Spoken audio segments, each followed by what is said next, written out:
Hello and welcome to episode 1 of our podcast, An Examined Life.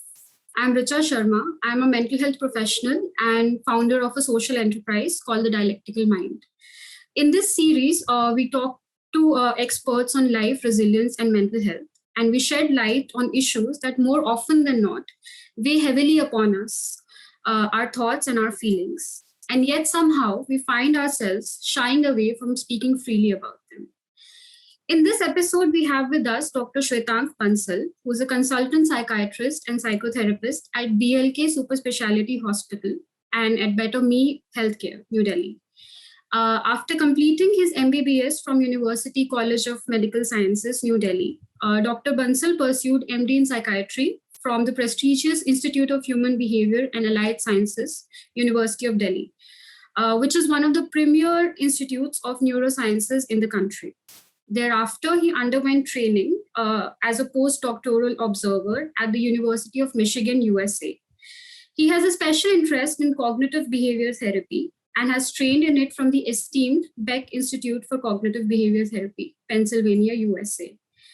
He has been trained in Transcranial Magnetic Stimulation, one of the latest modes of treatment in psychiatry and neurology at Harvard Medical School, Boston, USA. And he has also made numerous contributions to national and international research journals. An active member of the American Psychiatric Association and European Psychiatric Association, Dr. Bansal believes that preventive mental health is the road to the future and is routinely cited in media on issues of positive psychology and mental health. He has made numerous special appearances on national television and news shows for furthering the cause of psychological health. And we are very excited to have him with us. Hello and welcome to the show. Thank you. So in this episode, we will read and build our discussion around excerpts from the book, An Unquiet Mind, Memoir of Moods and Madness by K. Redfield Jamison. Talking a bit about the author, K. Redfield Jamison is an American clinical psychologist and writer. Her work has centered on bipolar disorder, a condition she has been diagnosed with in her early adulthood. She holds the post of Dalio Professor in Mood Disorders and Psychiatry at Johns Hopkins University School of Medicine. Some of her famous books include Touched with Fire, Night Falls Fast, Nothing Was the Same, among others. We chose this particular book because it speaks volumes about her lived experience with bipolar disorder and is very brave and candid in its description. Going through the first excerpt from the book, it says, when it's 2 o'clock in the morning and you're manic, even the UCLA Medical Center has a certain appeal. The hospital, ordinarily a cold clotting of uninteresting buildings, became for me that fall morning, not quite 20 years ago, a focus of my finely wired, exquisitely alert nervous system. With vibrancy twinging, antennae perked, eyes fast forwarding and fly-faceted, I took in everything around me. I was on the run, but not just on the run, fast and furious on the run, darting back and forth across the hospital parking lot, trying to use up a boundless, restless, manic energy. I was running fast, but also slowly going mad. Now here in this passage, she talks about the first realization that she has about the fact that something is probably off. I noticed that the passage is suggestive of someone in high spirits, filled with exuberance. And yet, as we reach the end of it, it has something very bleak about it. Do you think that is essentially a metaphor for bipolar disorder? And could you tell us what bipolar disorder essentially is? Thank you, Richa. I think if we look at Jamison's life and we look specifically at the example of this particular book, there are more than enough hints to understand that this is a metaphor for bipolar disorder that she's trying to make. She's trying to present, in the sense, the inception of the illness, evolving within her, and you can see it from the words, from the wordplay that she's used, even in the passage.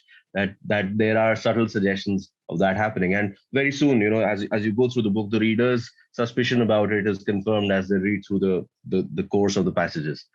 Coming to the second question, bipolar disorder is essentially a kind of a mood disorder, which involves, as the name signifies, two poles. There's the pole that we are usually very familiar with, the pole of depression, which essentially means having a low mood, low energy levels, low state of motivation, low concentration, not having enough interest in things around you, not wanting to talk to people that much, and perhaps having suicidal thoughts. So there's that pole, the pole of depression. And the other pole, which is the mirror opposite, the manic episode, in which it's completely the reverse of all of those features that we talked about in depression. There's overconfidence, exuberance, an abundance of energy, perhaps too much energy, the mind racing, thoughts going too fast, sentences not being able to keep up with the ideas that one has.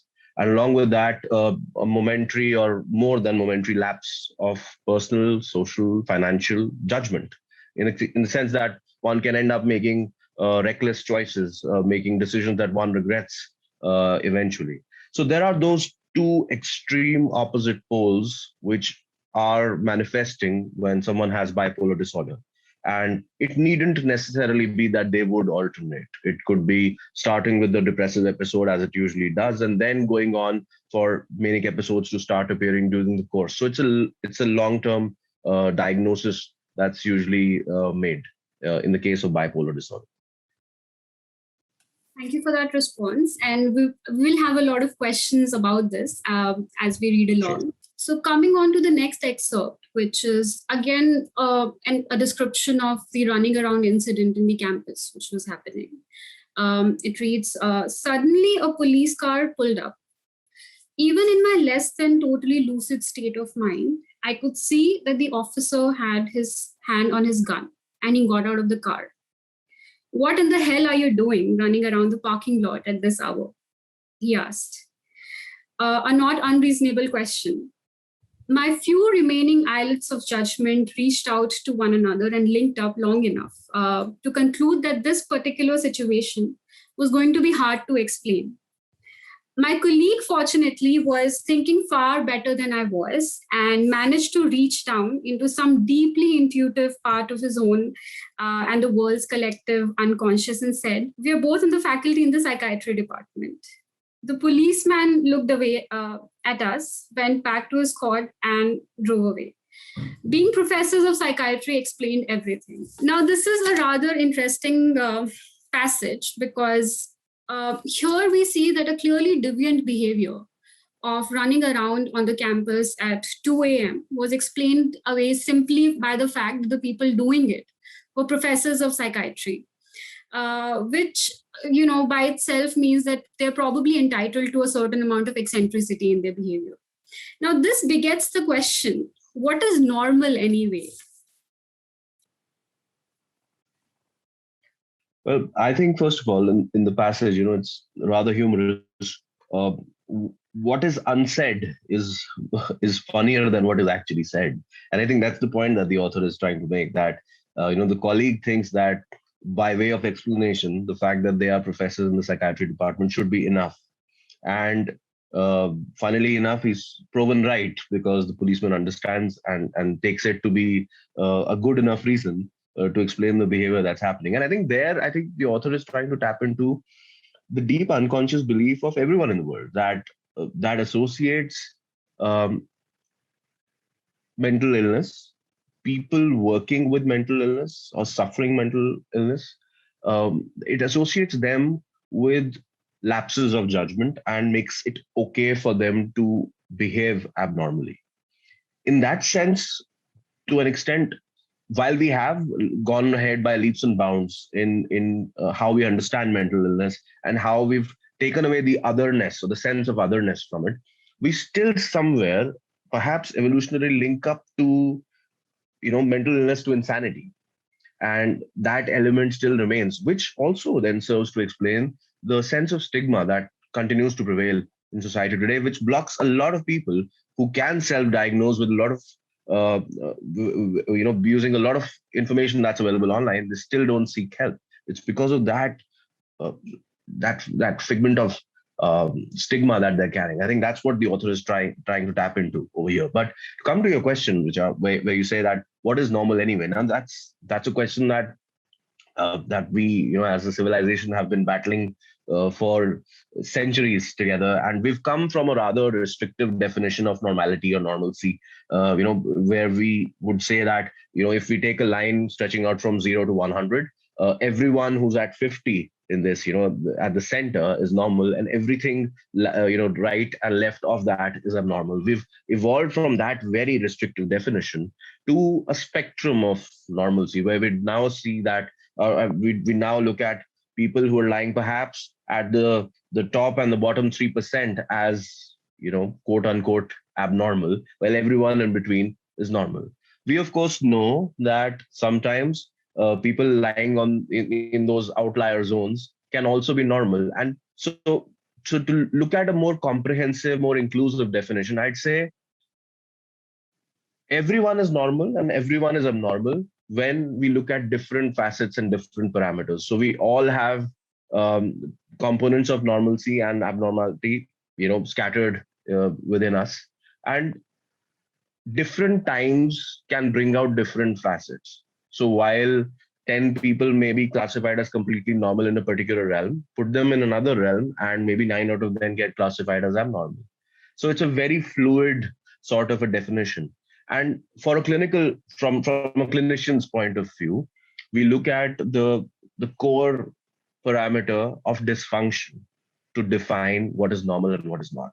So a genius who functions well is able to go about life normally, again, quote unquote, will not be classified as having a disorder perhaps. But the moment there is dysfunction, tangible dysfunction happening, this could be reclassified.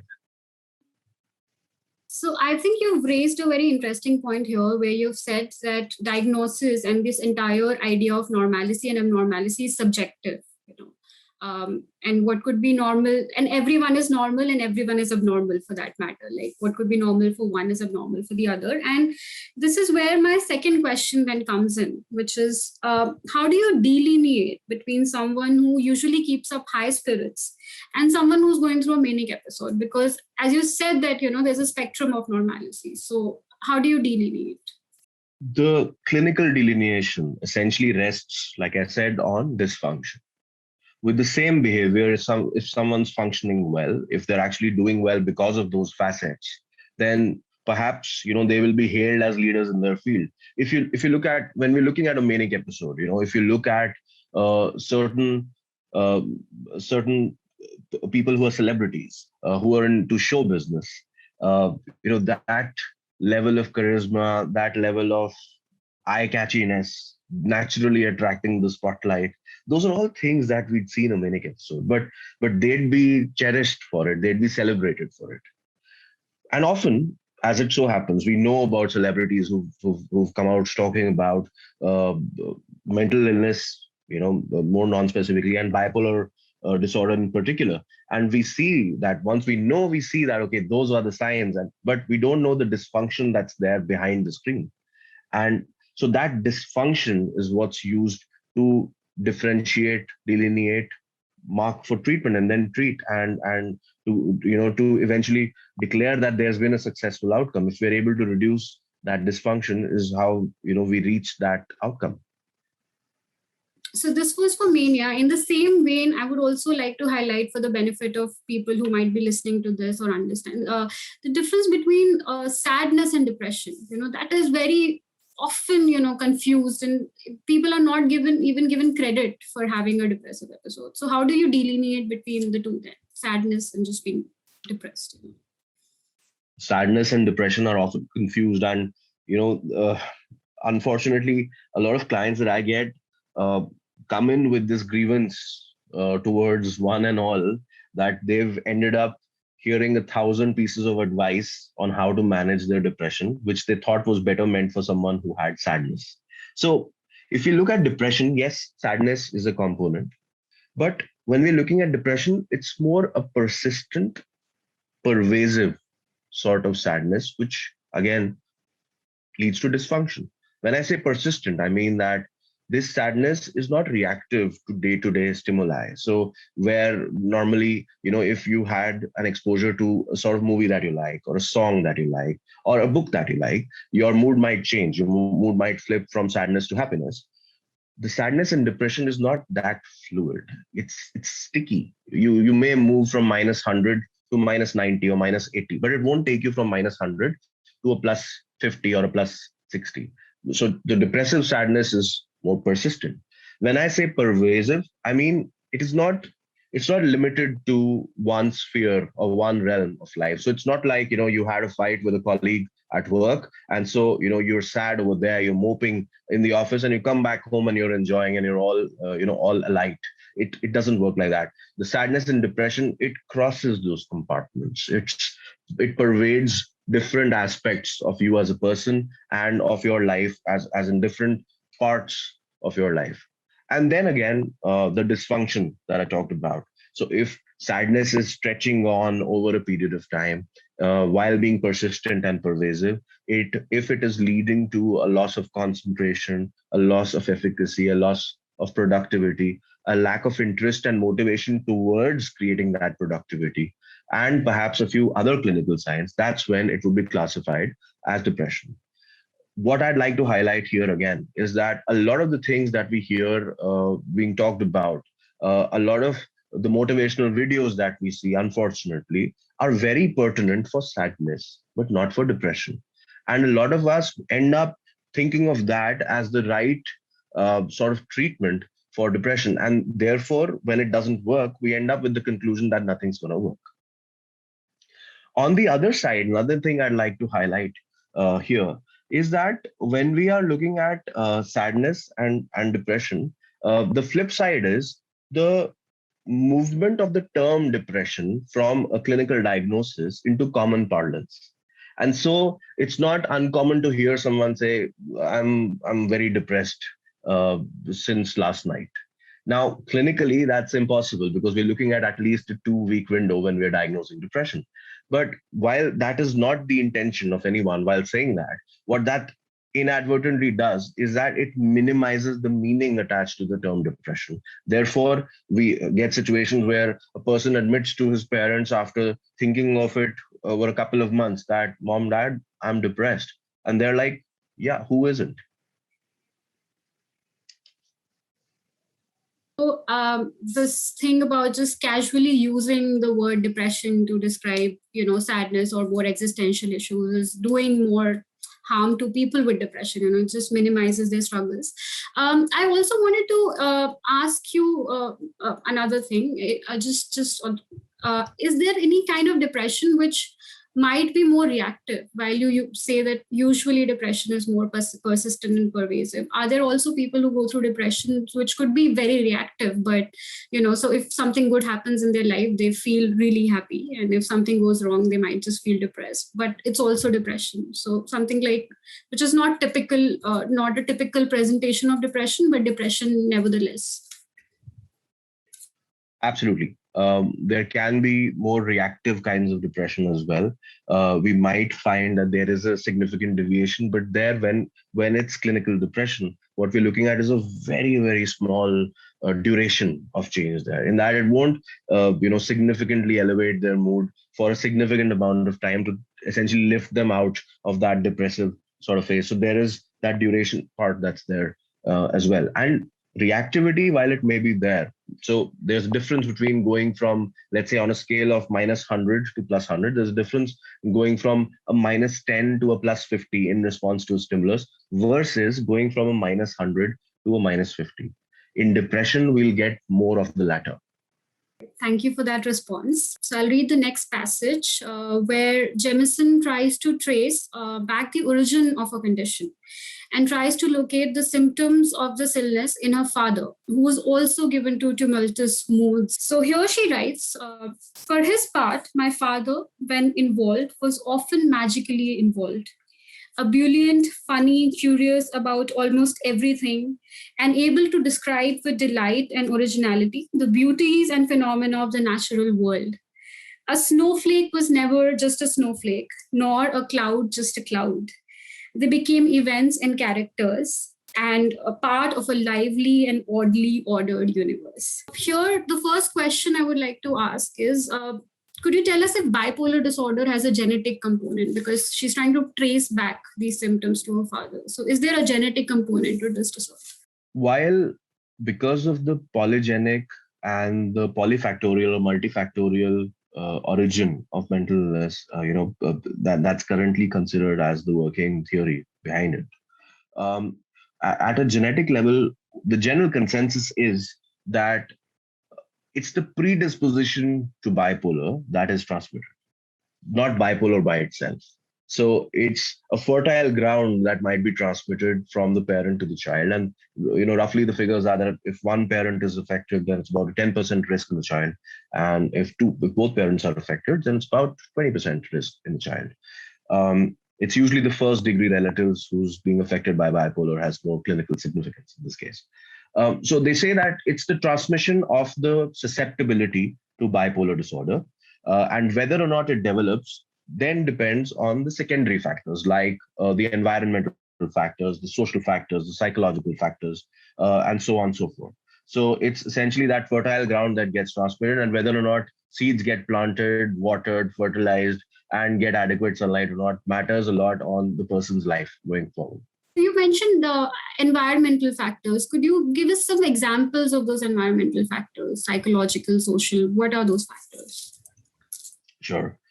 Amongst the environmental factors, first of all, let's look at the actual environment. We see that there is a seasonal predilection to the various phases of the disorder. What we see is what's also known as seasonal affective disorder, in which depression often comes about during the winter months, and manic episodes have a higher sort of a predilection for the summer months. Of course, it can be the reverse, and it's very, very personal. Sometimes there will be people coming in who say that, I am usually manic during summer months. So there is a very a sort of a specificity that's involved in this. And but aside from the actual environment being a factor, but in terms of the social environment, what sort of stress levels a person encounters at work, at home, is the spouse a supportive one? Is the family a supportive one? Does the family understand or not? All of those become very pertinent social factors.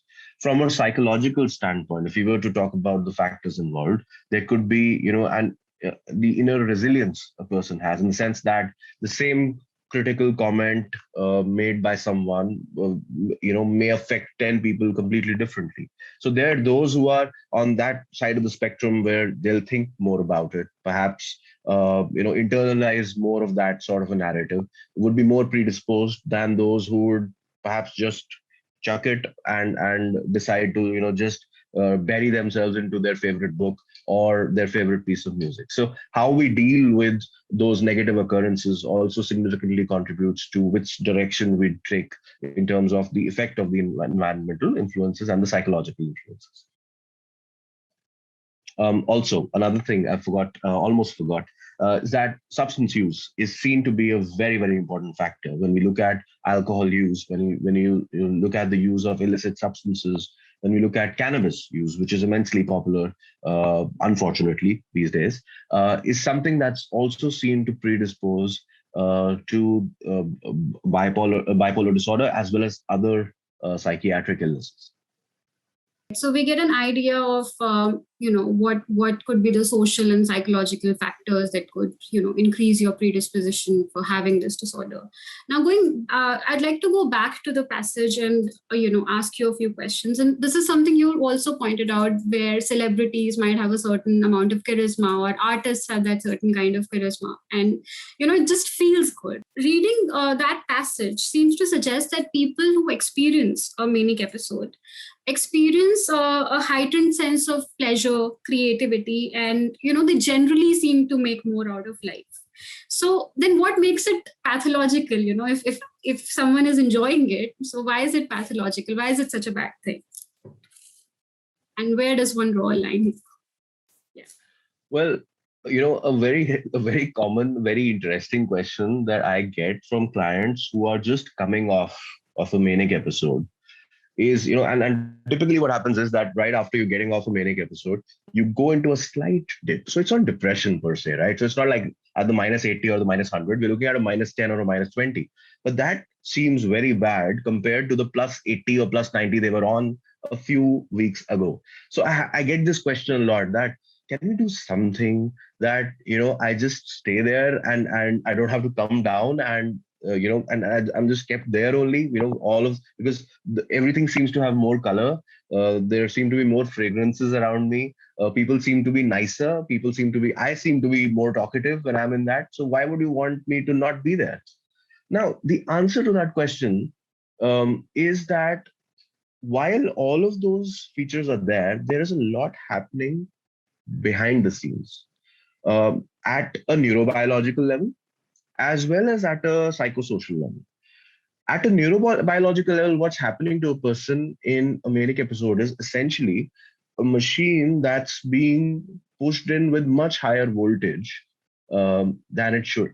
So a 220 volt machine is now on a 440 volt connection. So it'll heat up faster, it'll wear down faster. Yes, it may perform for a short period of time, but when we're talking about the machine being something that cannot be replaced, the human brain, there is serious damage happening there. And what we've seen is that when left untreated, these episodes can predispose to dementia, which has an onset much sooner than otherwise seen in the general population. So we have clear-cut clinical evidence that there is neuronal destruction going on while the brain is on fire. Even though one may be having a good time, there is damage happening there, which would show up later, sometimes years later. The other aspect, the psychosocial dysfunction aspect, while all of this enjoyment is happening, while the person is unhinged and especially chatty and communicative and open and joyous, at the same time, what's happening is they're taking bad decisions. We often, closer home, in India, we often hear of those situations where someone's gambled away their life's earnings, someone's put their factory or their shop or their house, on the gambling desk and lost it. Now, a lot of times it's just bad judgment and not mental illness. But at times it is mental illness. At times, these are people who are on the cusp or in the middle of a manic episode. And what also make and if we look at the cultural and the seasonal significance, a lot of this happens around Diwali. Now, Diwali by itself it happens at a time when the season is changing. It happens at a time when there are lots of, classically, there have been lots of lights, lots of sound, lots of meeting new people. So very stimulating sort of an environment. And when you add that to the predisposition that one has towards bipolarity, we have a very, very potent mix for a manic episode. So we get people who take bad decisions, sexual promiscuity sometimes, people walking out of marriages that they've been loyal to or relationships that they've been loyal to for the longest time. And later on, not knowing what to do because they don't know if it was actually them or not. So there's that dysfunction, which makes it something that needs to be treated, something that needs to be addressed, because the person's ending up affecting in a negative way their lives in a very, very real sense. I think an important point which you highlighted here is the uncharacteristic behavior that a person might exhibit, and then they later might not even realize that it was them who did all of that. And the second important point that you brought about here is the importance of treatment. So this is something I wanted to ask you, because a lot of people would refuse treatment, as you said, because it feels good. So what is the established mode of treatment for this? And B, how do you make people sort of accept that, this is a treatment that they should go for? How do you work on that? Most people who come in for treatment, their first visit, there are many, many, many, many days, sometimes weeks, sometimes months, sometimes, unfortunately, years that go into facilitating that first visit. Because this is a disorder where there usually isn't any insight. In the manic episode, one is over the moon, and there is no reason for them to go to a doctor. In a depressive episode, they're so down low that what's the point? So we get a situation that you have a manic episode and one doesn't want to go to a doctor for absolute, understandable reasons. And then there's a depressive episode where they think that, there's no utility to visiting one. And then there is the normal episode and normal period in between, where why would anyone go to the doctor in the first place? It's usually what happens is that, so it's the pathway to care is usually someone who's depressed realizing, looking back, that there's a pattern to this, reading online or talking to someone about it, and then realizing that this pattern is perhaps indicative of an illness, stumbling onto knowledge about bipolar disorder, and then wanting to get treated. Or on the flip side, in the middle of a manic episode, it's the family because they're trying to put tethers on the person one way or the other, and eventually realize that this is not how this person used to be. This is a deviation from normal personality, and that's when their search lands them onto bipolar disorder, and thereby that's the second pathway towards help. At times, it is something that's highlighted by the person's workplace, or when the person looks at past financial decisions, impulsivity in the past, and so that helps them develop insight in order to seeking, in order for them to seek treatment. Answering a question about what are the modalities for treatment. Bipolar disorder is amongst the most biological disorders as far as psychiatry is concerned, in the sense that normally we know of the biopsychosocial model that's there in psychiatry, in which there are biological factors in the etiology, there are psychological and social factors in the etiology of any disorder. In bipolar, because of the significant genetic component involved and the clear-cut hypotheses and now theorized hypotheses about certain neurotransmitters mediating these episodes, we know that medications are at the forefront of treatment. The medications are primarily of two kinds. There are the mood stabilizers, which help with addressing the overall episodicity and the fluctuation of the moods. So they work in the sense that if we were to imagine a single line, running through a timeline of sorts, and then these episodes as ups and downs, highs and lows on either side of that line, mood stabilizers work from both the sides. They work to bring down the highs and also minimize the lows and keep it more close to the center towards quote unquote normalcy. And the other category of medicines are, which can be used variably, lots of other medicines, but largely classified into antipsychotics, which also work as mood stabilizers and antimanics, as well as antidepressants, which work on the depressive episode. There is a huge controversy at play currently about whether or not to use antidepressants, but of course that would be from outside the scope of this conversation. But those are the general categories that are involved. But aside from that, and very, very important, there are lifestyle changes, which play a huge role in long-term management of bipolar disorder. So when I say lifestyle changes, sleep is something that is of very, very high importance. Sleep regulation by itself can be used as a very effective tool to prevent manic episodes. Mania involves a reduced need for sleep because one's so pumped up with energy, and that has a kindling effect. So the lesser you sleep, the more likely that you will be higher in mania the next day. So if you were to force yourself into sleep for, let's say, 7 to 8 hours at a go repeatedly, that by itself can abort a manic episode. So at an early stage, that by itself, without any pharmacological intervention, can also be used to abort manic episodes. It's that effective as an intervention. Aside from that, in terms of substance use, we're either minimizing or removing completely is again another lifestyle intervention that really helps.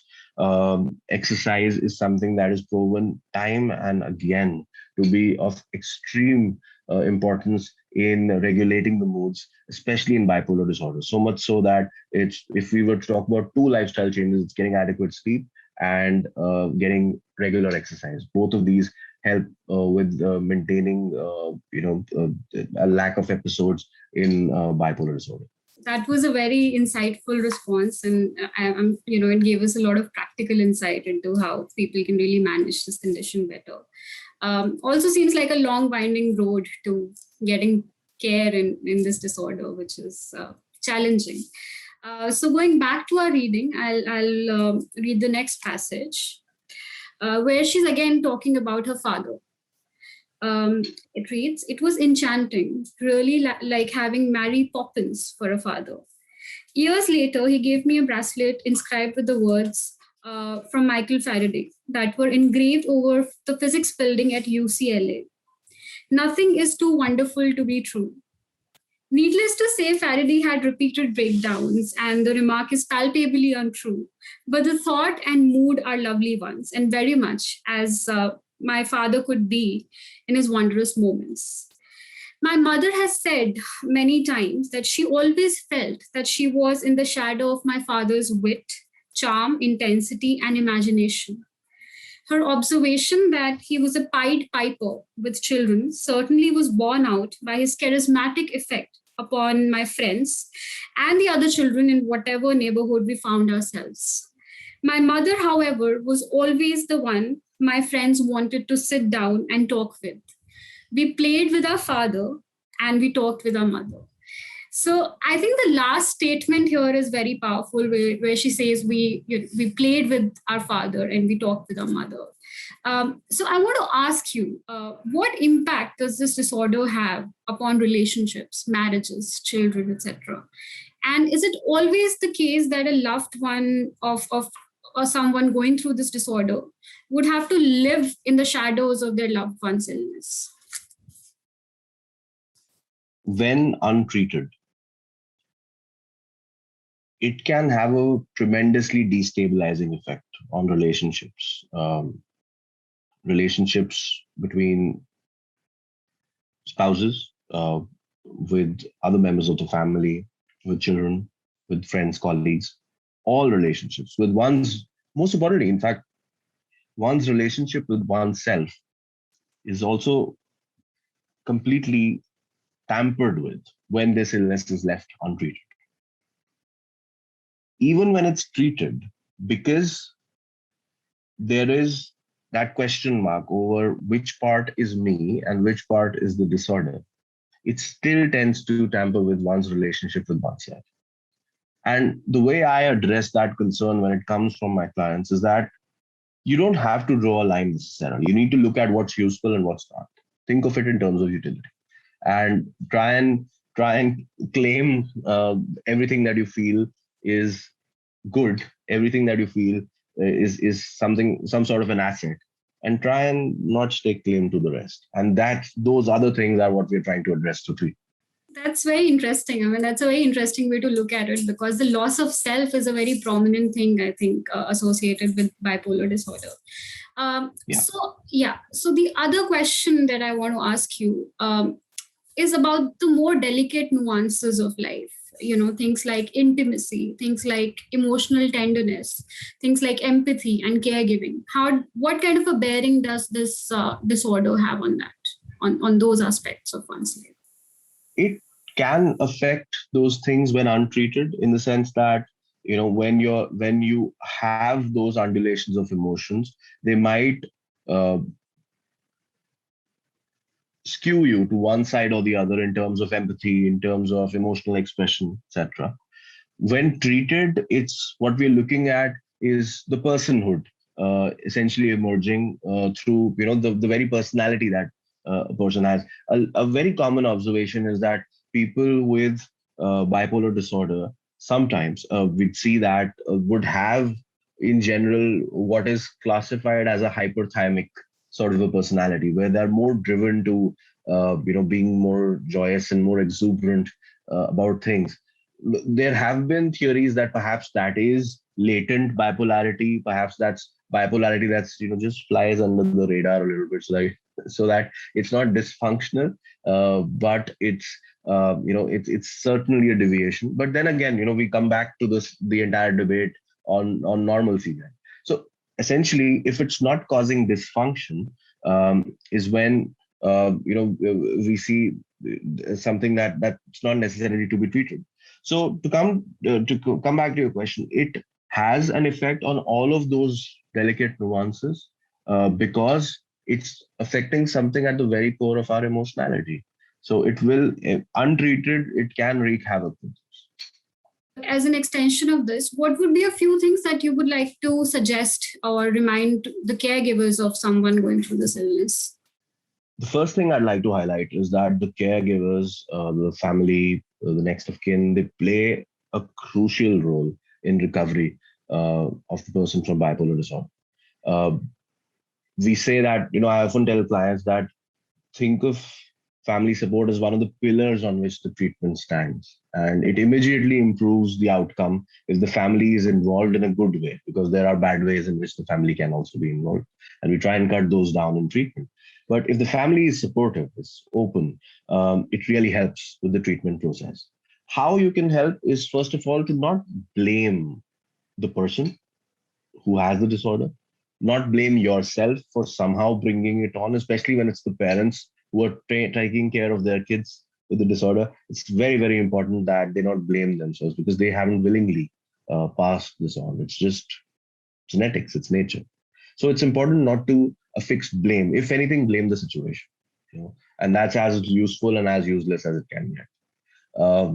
And the other thing I'd like to suggest is to keep in mind that it's treatable. It's something that no longer has to be something that, it's a monster that's just let loose and it'll wreak havoc anywhere it wants. It's something that can be tamed. It's something that can be domesticated, for want of a better word, and essentially, putting the person in charge of the brain rather than the other way around is usually the objective of treatment. And it's an objective that can be accomplished in most of the cases, provided a lot of these other things like the family, the early access to treatment, etc., fall into place. The other thing I'd like to highlight is that um, early treatment brings about additional benefit. So it's not something that you should keep postponing, that let's watch for a couple of years and we can always start later. What do we have to lose? You have gray matter to lose. There is brain matter that's literally being lost every time a person goes through an episode untreated. So the sooner we treat, the better the prognosis, the better the response, the higher likelihood that medicines, more base level, more tried and tested, more mainstream medicines would respond. The person would respond to them better. So early treatment is always good. Then the family can also play a very important role in spotting the warning signs of an impending episode. Every person has their own, it's like a thumbprint, every person has their own facets which highlight when their manic episode is about to come about. Some people may start to lose sleep and not miss it. Others may start to talk more and suddenly notice that, they're cracking more jokes or they're being more audacious in their interactions. Now, so that's a thumbprint of a manic episode. So it's very important to be able to collectively with your family sit down and define what's yours. And so that when you spot it, you can preemptively end the episode. So it's a very powerful tool there. So the family can help by spotting those warning signs, and a person who's suffering from it can help by accepting it when the family points out those warning signs. Aside from that, helping with the lifestyle changes, helping with exercise, helping with keeping a good sleep-wake rhythm, all of those practical sort of steps can also help a person with bipolar disorder. And those would be largely the points I'd convey to someone who's a carer for someone with bipolar disorder. Thank you. I think that was a very comprehensive response. And this leads us to the last passage, the last excerpt from the book. I think I find this passage very reassuring, almost like an indication that there is light at the end of the tunnel. So in this excerpt, she talks fondly of her mother who helped her steer her own ship sometimes. And she writes about her mother. Her belief that a certain predictability was something that one ought to be able to count upon must have had its root in the utter normality of the people and events captured in these pictures, as well as in the preceding generations of her ancestors, who were reliable, stable, honorable, and saw things through. Centuries of such seeming steadiness in genes could only very partially prepare my mother for all the turmoil and difficulties that were to face her once she left her parents' home to begin a family of her own. But it has been precisely this persevering steadiness of my mother, her belief in seeing things through, and her great ability to love, learn, listen, and change that helped me keep alive through all the years of pain and nightmare that were to come. She could not have known how difficult it would be to deal with madness, had no preparation for what to do with madness. None of us did. But consistent with her ability to love and her native will, she handled it with empathy and intelligence. It never occurred to her to give up. My question here is, what would you like to say about that sense of familial steadiness and certainty and its relevance in the face of adversity, and especially when faced by a mental health condition? The stability in a family plays a very, very important role. And in the sense that if there is a certain amount of stability, it can prevent the onset of the disorder as well, when there is already a genetic predisposition. So familial stability is something that can help there. Once it has manifested, if it has manifested and it's been diagnosed, that stability, that social support can play a huge role directly and indirectly in the treatment. Directly in the sense managing the medication, the points that I mentioned earlier about spotting the warning signs, being able to help with the lifestyle changes, and indirectly through just providing the person with a secure base, realizing that no matter what happens, my family is here for me. It goes a long way in keeping a person motivated towards, fighting this other part of them. Another aspect in the passage, another thing was her mother, no amount of preparation could have prepared her for this, So not being prepared to deal with it is another thing. So in your opinion, how do we ensure that more people are prepared for, dealing with it in their own lives or that of a family member? Because it often chooses to make its entry unannounced. Information and knowledge are the most important tools that the caregivers can have when it comes to this illness, or for that matter, any illness, whether psychological or physical in nature.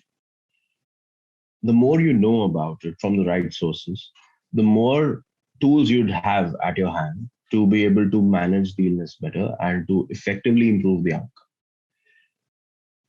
I often tell the family members when I'm dealing with a client who has bipolar disorder that we need to function as a team, and all of us together have to, our team can only win if we communicate. So communicating with the health provider is very, very important. And that includes negative feedback. That includes telling them, this worked, this did not work. Often we have this sort of a bias that we are not very communicative about what we didn't like about something. So it's important to communicate that, because that by itself can open up a world of information sometimes. So it's important to think of, the person with bipolar, the family, the friends, all of them collectively, as a team. And the more informed, the more communicative this team is, the better the outcome would be. It's also important to remember that while medicines are a very important factor in the treatment, they are not the be all and end all. There are so many other things that can be done, some of which we've touched upon in the scope of this discussion. Others, a lot of resources available online, which you can try and access to help with the outcomes. The kind of impression that I get from this is that it's a long, arduous journey involving not just the person with the illness, but also their family members. And it's a lot of back and forth. As the last sentence in the passage says that in terms of a mother, it never occurred to her to give up. But seeing that it's such a difficult journey, what if one does feel like giving up? What should they do then? It's not uncommon. Because like you rightly said, Richa, it is a long and arduous journey. But considering that the journey is a given, considering that the disorder is a given and no one chooses it, it's a much more pleasant journey when you have the right companions. And, time passes quickly. The scenery is a little brighter. And when you reach, you feel a little more fulfilled than you would otherwise. Because essentially, if you were to look at it, we are all part of the same rigmarole, the same origin points and the same destinations for all of us. So it's different roads we're taking on way to that destination. And we can't really choose a lot of these paths that have already been drawn up for us. But there we can try and look at the right vehicle, the right shock absorbers, the right tires, accelerating and decelerating at the right time when there's a speed breaker or a pothole in Indian conditions. So it's the companions that matter a lot. As far as giving up is concerned, I'm sure it's something that crosses everyone's mind, not just the caregivers, but also the person who is affected directly by bipolar disorder. The way I think of it and what I suggest to clients is that unless and until we close that as an option, we'll never put in everything towards getting it better. One won't be able to invest unless one closes that door once and for all. And we know that when treated properly, when all of those things that we've discussed are worked upon, one can have a near normal life. When I say near normal, I mean, yes, if there is a predisposition, there will be a risk, but that risk can be cut down very significantly. Bipolar disorder affects about 2% of people all over the world. That could be anyone. So no one is risk-free. Even when treated, you will not become risk-free because general population is not risk-free. So the idea is to bring down the risk of a recurrence as far as possible. And we have the tools for that now. In the last 50 years, we have been able to fashion those tools. We're not in that time where we just be at the mercy of the elements. So we need to use those tools to bring out all of the facets that bipolar disorder unlocks. And I did not misspeak. I meant that we need to use those tools to bring out all the facets, because not only does bipolar disorder predispose us to dysfunction, it also creates certain facets which would not be found had we not had this. So there is that emotional component. There is a lot of creativity. Vincent van Gogh was diagnosed posthumously with bipolar disorder. It explained a lot of his work. There were times, towards the end of his life, there was this period of, I think, a couple of years where he produced more than one painting per day. And so that was, that would be looked upon as a manic episode. Now, and there was no dysfunction there, if you look at it cross-sectionally, right? So that would also then classify the Van Gogh Museum that exists. We could say that it's testimony to a manic episode. And if a manic episode can create that, what's wrong with it? So we just need to try that. That's what I tell to my clients, that we don't need to modify you. We need to just shave off the rough edges and leave the rest in place. That would be the way to approach it. And when we look at it that way, yes, it's a marathon, but it could be a good one if we take the scenic route. I think you've beautifully highlighted also the aspect of neurodiversity here and how it can just make our world a little bit more beautiful, a little bit more creative, and also more inclusive. So thanks for that. Lastly, I'll just ask you for any concluding remarks that you would like to share with people who are watching this before we wrap this up. I'll just conclude with a small message that mental illnesses in general, bipolar disorder in particular, they're treatable. So reach out for help. Unless you do that, one doesn't start the journey, and it appears so much more scary and frightening. Once you start the journey, it gets easier from that. The other thing, the other remark that I have is for you, Richa. I think you putting this series together is a very, very brilliant initiative. I think in the step of public service, I think this can go a long way if we disseminate the right kind of information to the listeners. Thank you so much for that. And thank you so much for taking the time out for doing this. So, you've also done your bit for disseminating that important information, because it's a reliable source of information. So thank you so much for this. We really appreciate it. And to all those who are listening or watching, thanks a lot for joining in. And we will be back with more episodes soon. So stay tuned to our page for more updates. Thank you.